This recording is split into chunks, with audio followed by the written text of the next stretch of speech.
మేము పెరంబూర్ నియోజకవర్గంలో ఉన్నాము మరియు ప్రచారం ఇప్పుడే ముగిసింది. నాతో పాటు మిస్టర్ ఉన్నారు, ఆదవ్ అర్జున్. ఈయన్ని టీవీకేలో అక్షరాల నెంబర్ 2 అని పిలవచ్చు. ప్రతి చోట భారీ జనసందోహం.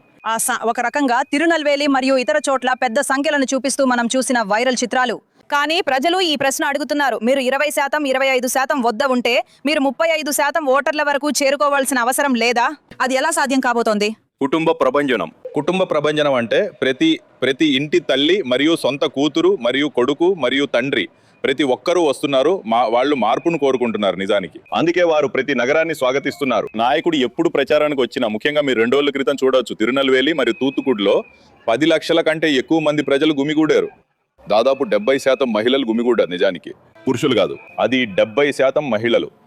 మేము ప్రజల్లో గుమికూర్చడం కోసం ₹1 డబ్బు కూడా ఎప్పుడూ ఖర్చు చేయలేదు. మరియు డబ్బు ఖర్చు పెడుతున్నాయి ప్రతి వ్యక్తికి ₹300 కోట్లు డబ్బు. కానీ 1970 తర్వాత మరియు 50 సంవత్సరాల తర్వాత ప్రజలు మార్పు కోరుకుంటున్నారు. తమిళనాడు ప్రజలు 82% మంది మార్పు కోరుకుంటున్నారు. తర్వాత మిస్టర్ కరుణానిధి మరియు అమ్మ జయలలిత ప్రజలు ఒక బలమైన నాయకుడిని మరియు ఆకర్షణీయమైన నాయకుడిని కోరుకున్నారు. అందుకే తమిళనాడు ఎప్పుడూ సినిమా వైపుల నుండి వచ్చిన నాయకులపై ఆధారపడి ఉంటుంది. నిజానికి ప్రజలు ఇప్పటికే నిమగ్నమై ఉన్నారు మా నాయకుడితో ప్రేమ మరియు విశ్వాసంతో. ఖచ్చితంగా మేము మెజారిటీతో గెలవబోతున్నాము. అది 35% కంటే ఎక్కువ ఓటు బ్యాంకును దాటబోతోంది. కూటమి కూడా ఎప్పుడూ చెప్పుకుంది 2021 మరియు 2024 మేము పెద్ద కూటమి, లౌకిక కూటమి అని. కానీ ప్రజలు కూటమిని విసిరి పారేశారు. ఎందుకంటే ఆ కూటమి అవినీతిపై ఆధారపడింది. ఆ అవినీతి అతిపెద్ద అవినీతి. ముఖ్యమంత్రి అల్లుడు, కొడుకు మరియు ముఖ్యమంత్రి కుటుంబం మొత్తం కుటుంబం దృష్టి పెట్టింది అవినీతి. ఉదాహరణలు చాలా ఎక్కువగా ఉన్నాయి. మీ సొంత నియోజకవర్గంలో మిస్టర్ నిజానికి సబరీష్ ప్రచారానికి వచ్చారు. అదేమి సూచిస్తుంది? అంటే అతని స్నేహితుడు, అతను ఒకానొక సమయంలో వాళ్ళు మీ స్నేహితులు లేదు మేము మరియు శత్రువులుగా మారారు. లేదు మేము కలిసి పనిచేశాము సిద్ధాంతం కోసం. నాకు స్నేహితులు ఎవరు తెలియదు. నిజానికి మేము 2015 నుండి 21 వరకు పనిచేశాము. నేను సిద్ధాంతంతో పనిచేశాను. ఆ తర్వాత మంచి విషయాల కోసం నేను బయటకు వచ్చాను. వాళ్ళు అవినీతిలో ఉన్నారు, అందుకే నేను వాళ్లతో లేను. నేను వ్యూహం మరియు ఎన్నికల పనుల కోసం మాత్రమే పనిచేస్తాను. అయితే ఇప్పుడు విల్లివాకం మాత్రమే కాదు, శబరీష్ మాత్రమే కాదు, మరియు నిన్న మిస్టర్ ఉదయనిధి వచ్చారు. అతను పేర్కొన్నారు, సైదీపా విజయంతో పోలిస్తే విల్లివాకం అతిపెద్ద విజయం. కాబట్టి విల్లివాకం మరియు పెరంబూర్లలో మొత్తం కుటుంబాలను టార్గెట్ చేశారు. వారు ₹10,000 కన్నా ఎక్కువ ఇవ్వడానికి సిద్ధంగా ఉన్నారు. కానీ ప్రతి ఇంటిలోని ప్రతి కుటుంబం, ముఖ్యంగా తల్లి మరియు మహిళ, వారు డబ్బుకు కట్టుబడటం లేదు. వారు ప్రేమ మరియు విశ్వాసాన్ని చూపిస్తున్నారు. తమిళనాడు ఒకవైపు ₹10,000, మరోవైపు మీ ₹2 విజిల్ అని మీరు ప్రజలకు చెప్పారు. డబ్బు ఇది కాదు. ఈ ఎన్నికల్లో డబ్బు పనిచేయదు. నిజానికి ప్రజలు మార్పు కోరుకుంటున్నారు. ప్రజలు ప్రేమ మరియు విశ్వాసాన్ని చూపిస్తున్నారు. ప్రజలు కొత్త నాయకుడిని కోరుకుంటున్నారు. మన విజయ్ మీరు వచ్చే నెల 4వ తేదీన ఫలితాల రోజును చూడవచ్చు. ఇది ఒక అద్భుతమైన ఎన్నిక. 50 సంవత్సరాల తర్వాత కొత్త తరం కొత్త నాయకత్వాన్ని కోరుకుంటుంది. వారు ప్రకటించిన ఉరిమై తొగై మరియు 8,000 కూపన్ సంగతేంటి? ఇది అతిపెద్దది మరియు కానీ ప్రజలు డిఎంకే మేనిఫెస్టోని పట్టించుకోరు. ప్రభావం చూపేది ఏమీ లేదు. ఎందుకంటే డిఎంకే గత మేనిఫెస్టోలో విఫలమైంది. అతను నీటు కొనసాగుతోంది. అదే విషయం, చాలా సమస్యలు నడుస్తున్నాయి. వారు విద్యార్థుల విద్యా ఉచితం రుణంపై స్పష్టంగా లేరు. చాలా సమస్యలు నడుస్తున్నాయి. వారు ఎల్లప్పుడూ కూపన్ విషయంలో అబద్ధాలు మాత్రమే చెప్పారు. మీరు జననాయకన్ సినిమా గురించి మాట్లాడారు. స్పష్టంగా అది విడుదల కాకపోవటం గురించి చాలా ఆందోళన ఉంది, ముఖ్యంగా మద్దతుదారులలో. మరియు ఇప్పుడు ఒక లీకేజ్ ఉంది. దీన్ని ఎవరు చేశారు? చూడండి, ఇది కేవలం తమిళనాడు సమస్య లేదా జననాయకన్ సమస్య మాత్రమే కాదు. ఇది భారతీయ చలనచిత్ర పరిశ్రమకు ఒక సవాలు. సినిమా ఎలా విడుదల చేయగలరు? ఆ పాత్ర శాటిలైట్ కంట్రోల్. సినిమాలు ఆన్లైన్లో ఎలా విడుదల చేయగలరు? కాబట్టి అందుకే ఇది రాజకీయం.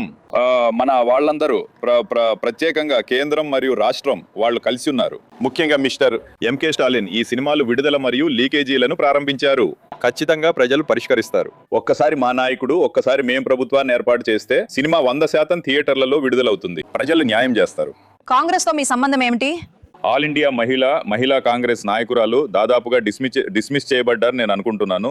డిస్మిస్ చేయబడ్డారు కాబట్టి చాలా మంది రాహుల్ గాంధీకి చెందిన ఎవరైతే ఉన్నారో ఆ కార్యకర్తలు, ఆ వ్యక్తులు, మరింత నిజాయితీ పరులు, వారిని ఇప్పుడు తొలగించారు. ఖచ్చితంగా ఆ పార్టీ ముఖ్యంగా మణి ఠాకూర్ ఎంపీ మరియు జ్యోతిమణి మేము ఎన్నికలకు వెళ్లడం లేదని ఇప్పటికే ప్రకటించారు. కాబట్టి ఈ ఎన్నికలు సరైన కూటమితో 2021లో ఉన్నట్లుగా లేవు. కాబట్టి ఆ కూటమి ఈ డిఎంకే కూటమి ఇప్పటికే పూర్తిగా విఫలమైన కూటమి. వాళ్ళు కుల సమీకరణాలు అని, మేమే పార్టీలన్నింటినీ ఏకం చేస్తున్నామని చెబుతారు. అలాంటిదేమీ లేదు. మీరు ఈ ఎన్నికలు కులం గురించి కాదు.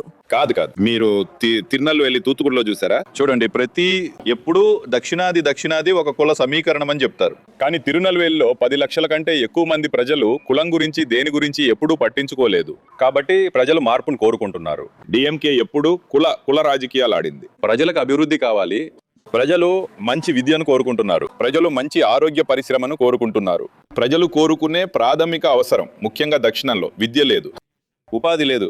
యువత ఉపాధిని కోరుకుంటున్నారు. ఖచ్చితంగా మేము మంచి ప్రభుత్వాన్ని ఏర్పాటు చేస్తాము. మేము అభివృద్ధిపై దృష్టి పెడతాము. మీ అతిపెద్ద బలం అయితే యువత, మరియు మీరు మహిళల గురించి కూడా మాట్లాడుతున్నారు. అది సరిపోతుందా? మీరు దాన్ని ఎలా చూస్తున్నారు? మేము ఎల్లప్పుడూ అమ్మ అని పిలుస్తాము. అమ్మ అంటే ఒక తల్లి. అన్ని గృహాలకు తల్లి మద్దతు ఇస్తోంది. మా పార్టీ ఆధారపడింది, మా పార్టీ పునాది మహిళపై ఆధారపడింది. స్త్రీ అంటే అన్ని కుటుంబాలు, తల్లి మరియు కూతురు, సోదరి, ఇదే పునాది. కాబట్టి పురుషులకు అవకాశం లేదు లేదా ఎంపిక లేదు. తప్పకుండా పురుషులు మారాలి. పురుషులు స్త్రీల గొంతు వినాలి. చాలా తరచుగా ప్రజలు మాకు చెప్తున్నారు, యువత తమ సొంత ఇంట్లో ఇన్ఫ్లుయెన్సర్లుగా మారుతున్నారని, వారి తల్లిదండ్రులను వైపుకు వెళ్లేలా ప్రభావితం చేస్తున్నారని.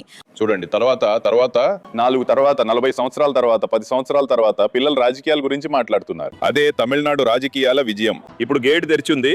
కాబట్టి డిఎంకే మరియు ఎంకే స్టాలిన్ వంశం మరియు రాచరికం ముగిసిపోయింది. కేవలం ఒక చివరి విషయం, మీరు చెప్తున్నారు జోసెఫ్ విజయ్ తదుపరి ముఖ్యమంత్రి కాబోతున్నారని, తద్వారా మీరు రాజు అవుతారని. కొంతమంది మీరు కింగ్ మేకర్ గా మిగిలిపోతారని అంటున్నారు.